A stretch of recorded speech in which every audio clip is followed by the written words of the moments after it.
இந்த பழங்கள் காய்கறிகளுக்கு இவ்வளவு மகத்துவமா? உங்கள் உடம்பில் இருக்கும் நோய்களை குறைக்குமா? ஆம்.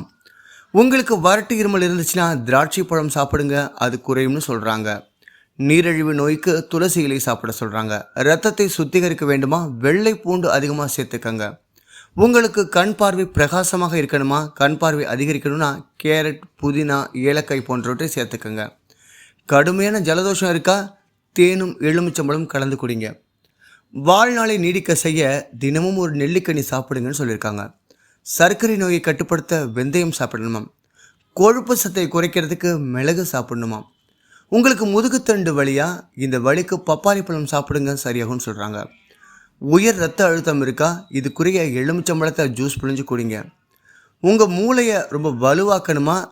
நல்ல வலியூற்றுறதுக்கு வல்லாரைக்கீரை சாப்பிடுங்க. காது மந்தமாக இருக்கா? தூதுவளை இலையை சாப்பிடுங்க. மூத்திர கடுப்பு இருக்கா? பசலைக்கீரை சாப்பிடுங்க. உங்களுக்கு அதிகமான பித்த மயக்கம் இருந்ததுன்னா புளியாரை கீரையை சாப்பிடுங்க.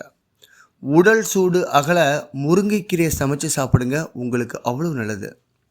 ஸோ நீங்கள் என்ன பண்ணுறீங்கன்னா, என்னதான் மருத்துவர்கள் இருந்தாலும் நம்ம பாட்டி காலத்து வைத்தியங்கள் நமக்கு இன்னும் கை கொடுக்குது. அப்படிப்பட்ட ஒரு அற்புதமான குறிப்பு தான் இது. இதை நீங்களும் ஃபாலோ பண்ணுங்கள். உங்கள் வாழ்க்கையில் இந்த பிரச்சனைகளை தீர்க்கலாம்.